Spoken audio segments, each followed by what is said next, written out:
Man right టైంలో release చేయడం వల్ల ఈ సినిమాకు ఊహించనంత క్రేజ్ వచ్చింది.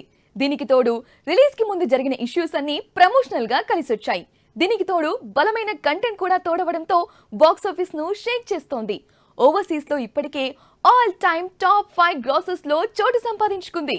ఇక ఓవరాల్ గా 200 కోట్లు కొల్లగొట్టి అసలు సిసలైన హిట్ అంటే ఇదే అనిపించుకుంటోంది. హనుమాన్ ఇప్పటికే 200 కోట్ల మార్క్ ను దాటింది.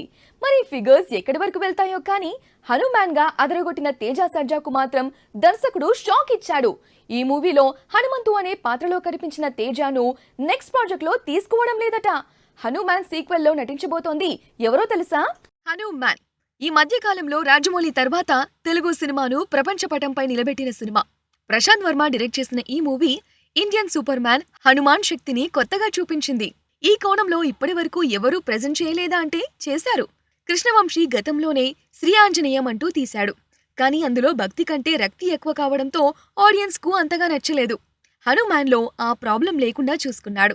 ఒక సింపుల్ ప్లాట్ కు హనుమాన్ శక్తిని ఆపాదించి ఆ ఇంపాక్ట్ ఆడియన్స్ లో కలిగించడంలో సూపర్ సక్సెస్ అయ్యాడు ప్రశాంత్.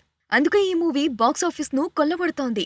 చాలా చిన్న బడ్జెట్ తో రూపొందిన ఈ మూవీ 200 కోట్లు వసూలు సాధించడం అంటే చిన్న విషయం కాదు. మన ఇండియన్ సూపర్ హీరో రేంజ్ ఏంటో కూడా ప్రూవ్ చేసింది హనుమాన్. అయితే భారత ఇతిహాసాల్లోని భరతవర్ష ఆధారంగా మరికొన్ని భాగాలను కూడా రూపొందించబోతున్నాడు ప్రశాంత్. ఈ మేరకు రెండో భాగానికి జై హనుమాన్ అనే టైటిల్ కూడా అనౌన్స్ చేశాడు. అయితే ఈ పాటలో తేజ సర్జా హీరో కాదట, మరో స్టార్ హీరో ఈ పాటలో నటించబోతున్నాడని టాక్. అయితే హనుమంతు పాత్ర కూడా ఉంటుందట.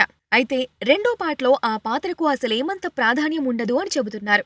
హనుమాన్ తో వచ్చిన క్రేజ్ తర్వాత ఇక ఏ స్టార్ కూడా ప్రశాంత్ వర్మ టాలెంట్ పై డౌట్ పెట్టుకోరు. అందుకే ఈసారో స్టార్ తో తన రెండో భాగాన్ని రూపొందించబోతున్నాడట. మరి తేజ సర్జా చివర్లో వస్తాడా లేక ముందే ఆ పాత్రను క్లోజ్ చేస్తారా అనేది చూడాలి.